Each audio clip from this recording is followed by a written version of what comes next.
चलिए सब विद्यार्थी जुड़ जाएंगे। एक बार फिर से आप सबका चैनल पर बहुत बहुत स्वागत करते हैं।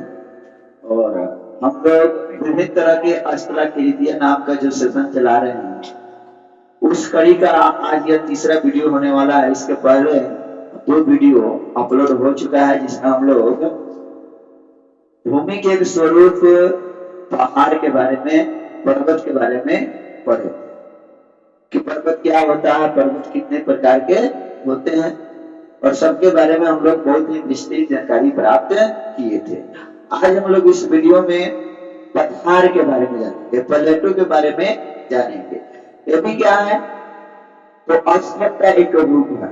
याद कीजिए, अगर आप पहले वाले वीडियो को वॉच किए होंगे या पहले क्लास में शामिल होंगे तो आपको पता होगा कि स्थल को, पृथ्वी पर जो भी हमारा स्थल है, उस मोटे तौर पर कितने भागों में बांटे थे?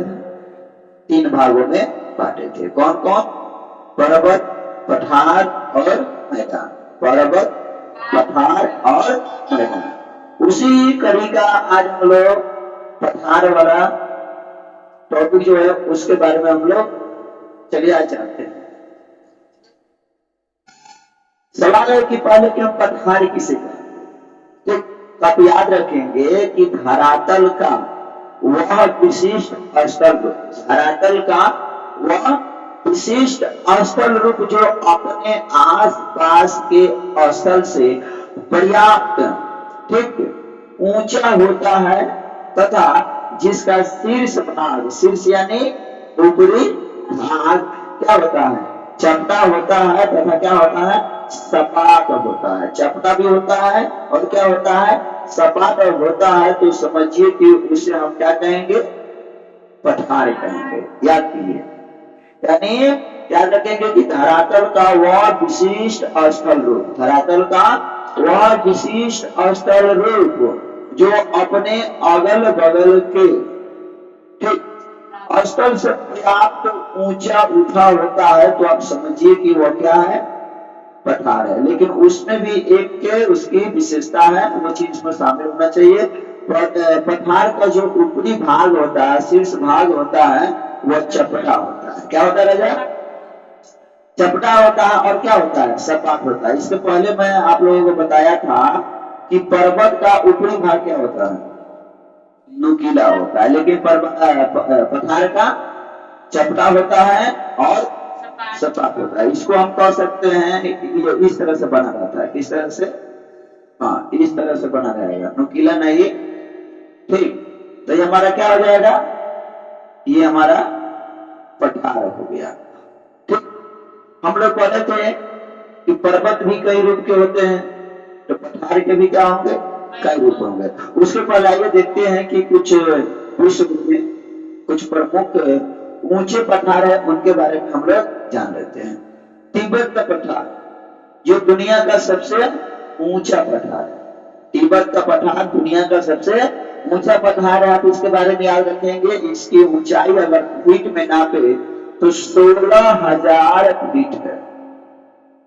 16,000 फीट है। तिब्बत के पठार की क्या है? ऊंचाई है, जो कि दुनिया का सबसे ऊंची पठार है। आप इसे याद रखेंगे। उसके बाद में बात करते हैं तो वह है बोलिविया का पठार। बोलिविया का पठार जिसकी ऊंचाई की अगर बात करें तो 12,000 फीट है। बोलिविया पठार की ऊंचाई 12,000 फीट है। और बात करते हैं कोलंबिया का पठार जिसकी ऊंचाई 7800 फीट है। जिसकी ऊंचाई कितनी है? 7800 फीट है। तो क्या समझे आप? धरातल पर स्थित वह विशिष्ट भाग जो अपने अगल बगल के स्थल से क्या हो? पर्याप्त। पर्याप्त मतलब होता है जितना, बहुत ज्यादा, ठीक, ना ज्यादा ना कम। पर्याप्त मतलब होता है जितना चाहिए उतना। पर्याप्त ऊंचा वो होता है, तो समझिए कि वह क्या है? हमारा पठार है। उसका ऊपरी भाग क्या होता है? चपटा होता है, सपाट होता है। ठीक, और एक और चीज याद रखिए कि सामान्यतः उसकी ऊंचाई 200 मीटर होती है। एक चीज याद रखेंगे कि सामान्यतः पठार की ऊंचाई कितनी होती है? 200 मीटर होती है। जब भी ऊंचाई मापते हैं तो आप याद रखेंगे समुद्र तल से ऊंचाई मापते हैं। कौन चीज से? समुद्र तल से किसी भी स्तर की ऊंचाई मापा जाता है। बढ़ते हम लोग आगे। अब हम लोग जानते हैं पठार के प्रकार। पठार क्या एक जैसे हो सकते हैं? उसके अलग अलग क्या होंगे? रूप होंगे, उसकी रचना अलग अलग प्रकार की होगी। इस आधार पर पठार के भी कई रूप होते हैं। आइए हम लोग थोड़ा उसका नाम जानते हैं। अंत पर्वतीय पठार, अंत पर्वतीय पठार।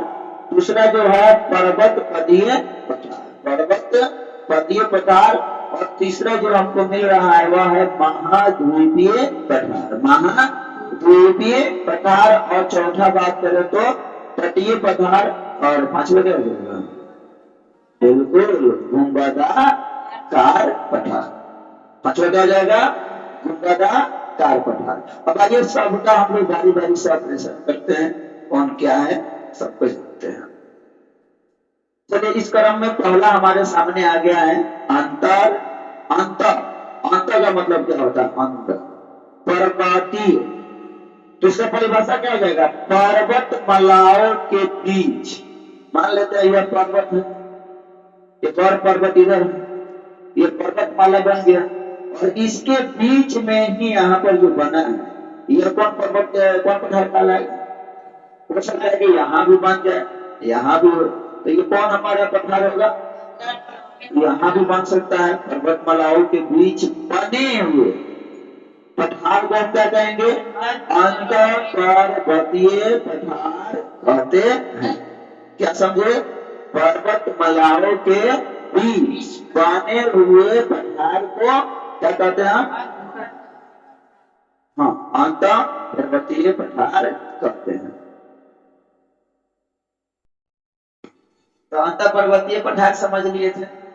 अब हम लोग बढ़ते हैं इस दूसरे क्रम में जिसका नाम है पर्वत पदीय पठार। क्या नाम है?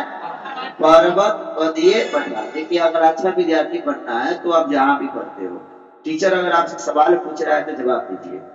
गांव में पहले दादी लोग अक्सर कहती थी तो कारी परवाती थी कि बबुआ कारी पारो तो किसुआ पाए, ठीक, तब जाकर वो अक्सर समझ में आता था। जब भी अगर सवाल कुछ पूछा जाए तो उसका रिप्लाई दीजिए। रिप्लाई अगर देते रहते हैं तो समझिए कि ये आदान प्रदान करने में कोई दिक्कत नहीं होती है और एक अच्छा विद्यार्थी बन जाएंगे।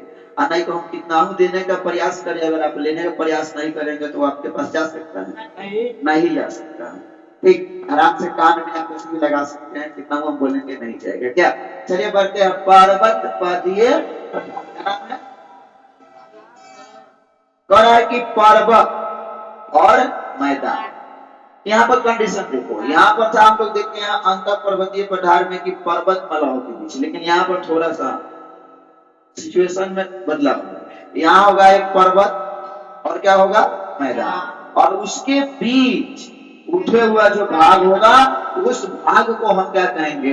पर्वतीय कहते या पर्वत पदीय पठार कहते हैं। कोई दिक्कत? क्या समझे? पर्वत एवं मैदान के बीच उठे हुए भाग को पर्वत पदीय पठार कहते हैं। पर्वत एवं मैदान के बीच उठे हुए भाग को पर्वत पदीय पठार। चलिए आगे बढ़ते हैं हम लोग। अब तीसरे क्रम में ये हमारा है महाद्वीपीय पठार। समझे? महाद्वीपीय पठार। आइए यह क्या होता है इसको भी एक बार हम देख लेते हैं। कह रहा है कि जब पृथ्वी के भीतर जामा लैकोलिथ, याद कर लीजिए बताए थे यह ज्वालामुखी का क्या है? ज्वालामुखी का यह हमारे चट्टान का क्या है? प्रकार है, चट्टान का रूप है। जब यह भूपृष्ठ के अपरदन के कारण, याद करेंगे, जब पृथ्वी के भीतर जामा लैकोलिथ भूपृष्ठ के अपरदन के कारण सतह पर उभर कर क्या होते हैं? आ जाते हैं, तब उन्हें क्या कहते हैं? महाद्वीपीय पठार कहते हैं। इसे समझने की कोशिश करेंगे। जब पृथ्वी के भीतर जो लैकोलिथ जामा रहता है वो क्या होता है? भूपृष्ठ में जब अपरदन होता है तो अपरदन होगा तो जहां देखते हैं कि भूपृष्ठ कमजोर हुआ वहीं पर चट्टान उभर कर क्या हो जाएगा? बाहर आ जाएगा, उभर कर बाहर आ जाएगा। तब उसका नाम क्या रख दिया जाता है?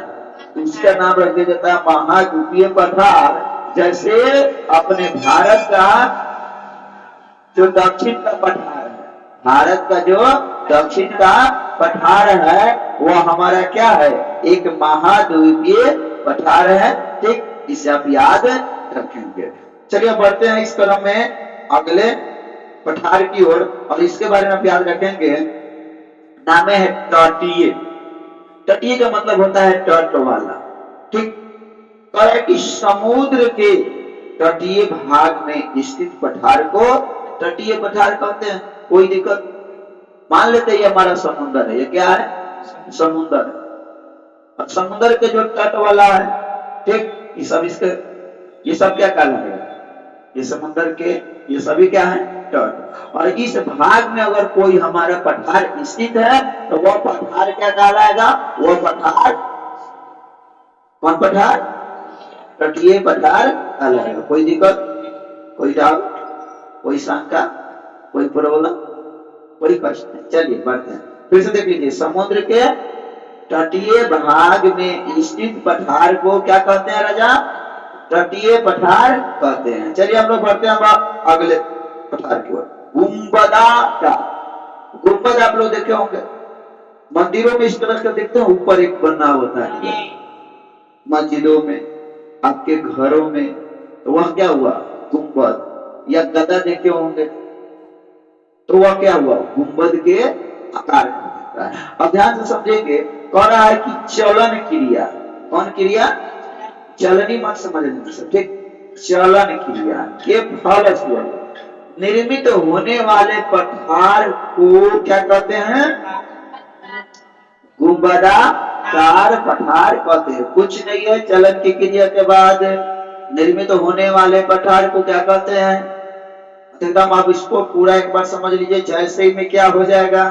तो रामगढ़ गुंबद जो कि कहाँ है, तो अपने प्यारा देश भारत में क्या है, स्थित है। चलिए तो अब क्या सीखे, पठार सीखे। पठार के बारे में क्या रखेंगे कि भू धरातल पर स्थित, कह सकते हैं कि वह स्पेशल भाग, ठीक, जो अपने अगल बगल के भाग से क्या हो, पर्याप्त ऊंचा उठा होता है, जिसका ऊपरी भाग क्या होता है, चपटा होता है, सपाट होता है, तो उसे हम क्या कहते हैं, पठार कहते हैं। पठार की सामान्यतः ऊंचाई कितनी होती है, तो 200 मीटर होती है। कुछ ऊंचे पर पठार का नाम बता दीजिए जल्दी जल्दी।